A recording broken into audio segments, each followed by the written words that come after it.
भारत ने वो कर दिखाया है जो अब तक केवल युद्धग्रस्त पश्चिमी देशों के विशाल सैन्य बजट से ही संभव माना जाता था। एक ऐसी तोप जिसे दागने का आभास दुश्मन को तब तक नहीं होता जब तक वह खुद टुकड़ों में ना बदल जाए, और जैसे ही वह जवाबी हमला करने की सोचता है, भारत की ये तोप महज 85 सेकंड में अपनी जगह छोड़ देती है। इसका नाम है ATAGS यानी एडवांस्ड टोर्ड आर्टिलरी गन सिस्टम। लेकिन अब यह सिर्फ एक तोप नहीं, बल्कि भारत की आक्रामक कूटनीति और आत्मनिर्भर रक्षा क्षमताओं का प्रतीक बन चुकी है। फ्रांस की राजधानी पेरिस में जब ATAGS का नया ट्रायल वीडियो दिखाया गया तो मिलिट्री एक्सपर्ट्स हैरान रह गए और फ्रेंच मीडिया ने एक लाइन की हेडलाइन चलाई, India's fire and disappear gun stuns Europe. France, जो अब तक भारत को केवल फाइटर जेट्स और हथियार बेचकर फायदा उठाना चाहता था, अब खुद आशंका में है कि भारत की यह तकनीक कहीं यूरोपीय हथियार बाजार में उसकी जगह न ले ले। फ्रांस के थिंक टैंक तक मानने लगे हैं कि ऐसी तोप नाटो की कई सेनाओं के पास भी नहीं है। जर्मनी में भी कुछ अलग नहीं हो रहा। बर्लिन के रक्षा विभागों में इतनी चिंता है कि एक इंटरनल रिपोर्ट में मान लिया गया है कि भारत अब केवल एक ग्राहक नहीं, बल्कि सक्षम रक्षा निर्माता बन चुका है। जर्मन अखबार डेयर स्पीगल ने लिखा, भारत के पास अब ऐसी तोप है जो हमारी राइनमेटल तकनीक को भी पीछे छोड़ सकती है।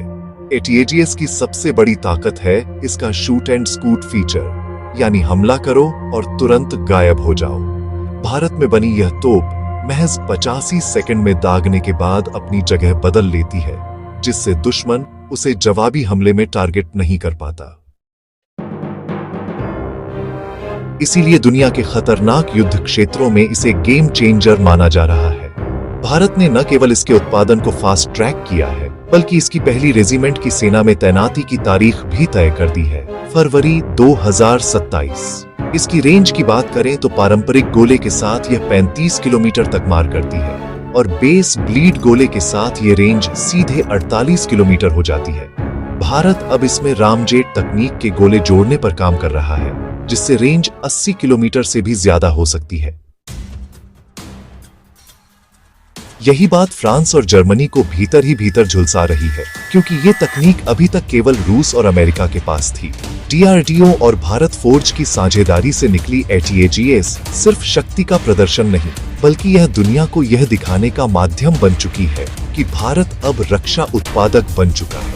रक्षा मंत्री राजनाथ सिंह ने जब इसका परीक्षण देखा तो उन्होंने कहा, यह तोप नहीं, आत्मनिर्भर भारत की घोषणा है।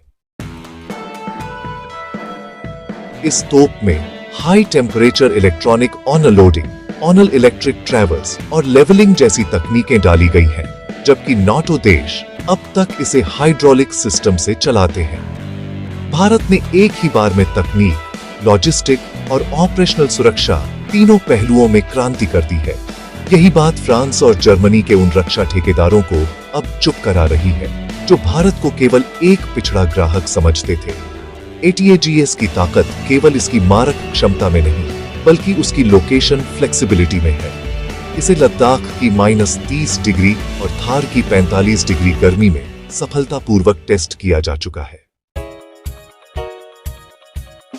यानी कोई भी मौसम या क्षेत्र हो, भारत की यह तोप हर परिस्थिति में तैनात रहने के लिए तैयार है। यही कारण है कि जब जर्मन मीडिया ने यह टेस्टिंग देखी तो उन्होंने लिखा, We thought India buys climate agnostic guns, not builds them. फरवरी 2025 में भारत सरकार ने इस तोप की कुल 307 यूनिट्स का ऑर्डर फाइनल किया है। इसके साथ 327 स्पेशल ट्रक भी शामिल हैं, जो इन्हें सीमाओं तक ले जाएंगे। इस सौदे की कुल कीमत लगभग 6,900 करोड़ रुपए है, जो अब भारत के इंजीनियरों और कंपनियों के पास जा रहा है, पहले जो पैसा यूरोप को मिलता था। यही है आत्मनिर्भरता, जो पश्चिम को सबसे ज्यादा चुभ रही है। पश्चिमी मीडिया का सबसे बड़ा विरोधाभास तब देखने को मिला जब पहले उन्होंने भारत के हथियार कार्यक्रम को ओवरहाइप्ड कहा, और अब उसी कार्यक्रम से निकली ATAGS को साइलेंट किलर और 4th जनरेशन आर्टिलरी जैसे टैग दे रहे हैं। फ्रांस की नेक्स्टर और जर्मनी की राइनमेटल जैसी कंपनियां अब रिसर्च कर रही हैं कि भारत की यह तोप कैसे बनी और क्या इसका कोई मुकाबला यूरोप तैयार कर सकता है या नहीं। ATAGS के आने से भारत की सेनाएं अब दुश्मन की काउंटर बैटरी से नहीं डरती। जब चीन या पाकिस्तान की आर्टिलरी फायर करते ही ट्रैक हो जाती है, भारत की ATAGS तुरंत अपनी लोकेशन बदल देती है और दूसरी यूनिट से जवाबी हमला कर देती है। यही कारण है कि जमीनी सैनिक इस तोप को कंधे पर बैठी आंधी कहने लगे हैं। फ्रांस और जर्मनी की रक्षा कॉन्फ्रेंसिसों में अब कहा जा रहा है कि भारत को अब तकनीक देना खतरनाक हो सकता है, क्योंकि भारत अब बराबरी में आ चुका है। शायद आने वाले समय में यही देश भारत से यह तोप खरीदते दिखे। ATAGS का निर्माण केवल एक रक्षा परियोजना नहीं, बल्कि भारत की स्ट्रेटेजिक डिफेंस इंडिपेंडेंस का प्रतीक है। जब यह तोप पूरी तरह सीमा पर तैनात हो जाएगी, तब दुश्मन यह अनुमान नहीं लगा पाएगा कि भारत का हमला कहां से आएगा। यही अनिश्चितता दुश्मन को मानसिक तौर पर परास्त कर देगी। भारत ने दिखा दिया है कि रक्षा क्षेत्र में खरीदार और निर्माता के बीच की रेखा अब मिट चुकी है। DRDO, भारतीय सेना और निजी कंपनियों ने मिलकर जो शक्ति बनाई है, वह केवल तोप या टैंक नहीं, बल्कि एक मानसिक युद्ध है जिसमें पश्चिम पराजित होता दिख रहा है। यदि किसी को लगता है कि भारत अभी भी पश्चिमी देशों की रक्षा नीति पर निर्भर है, तो ATAGS उनके लिए जवाब है, और यह जवाब शब्दों में नहीं, तोप की आवाज में मिलेगा। यह वह शोर है जो न केवल कानों को बल्कि मनोबल को चीर देता है। ATAGS का सबसे बड़ा योगदान है उसका उत्पादन मॉडल। इसे Bharat forge, Tata advanced systems जैसी निजी कंपनियां बना रही हैं, जो न केवल भारतीय सेना की मांग पूरी कर रही हैं, बल्कि एक्सपोर्ट के लिए भी यूनिट्स बना रही हैं। जानकारों का मानना है कि 2026 से भारत ATAGS को अफ्रीका, साउथ अमेरिका और सेंट्रल एशिया के देशों को निर्यात करना शुरू कर सकता है। यही वह बाजार है जहां अब तक फ्रांस और जर्मनी का एकाधिकार था। ATAGS में लगे इलेक्ट्रॉनिक कंपोनेंट्स जैसे ऑनबोर्ड बैलिस्टिक कंप्यूटर, GPS आधारित फायरिंग सिस्टम और रडार प्रूफ ट्रैकिंग यूनिट्स पूरी तरह स्वदेशी हैं। यानी यह केवल एक मैकेनिकल तोप नहीं, बल्कि एक स्मार्ट गन है जो दुश्मन की हलचल को ट्रैक करके खुद अपना निशाना तय कर सकती है। फ्रांस की सीजर और जर्मनी की PHZ 2000 से इसकी तुलना की जा रही है, लेकिन उनकी कीमत 1.5 गुना ज्यादा है और वे भारत की तोप जैसी क्लाइमेट फ्रेंडली नहीं है। एक और बड़ा बदलाव यह है कि भारत अब ATAGS का सेल्फ प्रोपल्ड वर्जन भी बना रहा है, जिसे ट्रक की बजाय ट्रैक प्लेटफॉर्म पर लगाया जाएगा। इससे इसे तेजी से तैनात करना और दुर्गम क्षेत्रों में ऑपरेशन आसान हो जाएगा।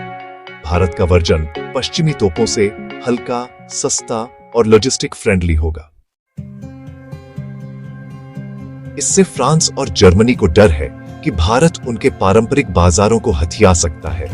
सिर्फ सेना नहीं, नौसेना और वायुसेना भी ATAGS के मॉडिफाइड वर्जन अपनाने की तैयारी में है। INS विक्रांत जैसे युद्धपोतों पर इसकी एक 105 मिलीमीटर वेरिएंट की चर्चा है और एयर फोर्स इसे एयर बेस डिफेंस में इस्तेमाल करने की योजना बना रही है। यानी यह केवल थल सेना की नहीं, तीनों सेनाओं की फायर पावर प्लेटफॉर्म बन सकती है। इससे भारत की तकनीकी स्थिति फ्रांस और जर्मनी से अलग लीग में पहुंच गई है। इस सफलता के पीछे भारत की बढ़ती R&D क्षमता है। DRDO ने इस तोप को न केवल शक्तिशाली बल्कि पूरी तरह स्वदेशी बनाया है, जिससे भारत की आत्मनिर्भरता को नई उड़ान मिली है। इसके साथ ही विकसित हो रही लो रेंज शेल्स और अगली पीढ़ी की गाइडेड मिसाइल तकनीक भारत की मारक क्षमता को और बढ़ा रही है। भारत अब केवल हथियार बनाने वाला देश नहीं, बल्कि तकनीकी रूप से अग्रणी राष्ट्र बन चुका है और आने वाले समय में वैश्विक हथियार बाजार में अपनी मजबूत उपस्थिति दर्ज कराने वाला है। अपनी राय नीचे कमेंट में जरूर बताएं। वीडियो को लाइक, सब्सक्राइब और अपने दोस्तों तक जरूर शेयर करें। जय हिंद, वंदे मातरम।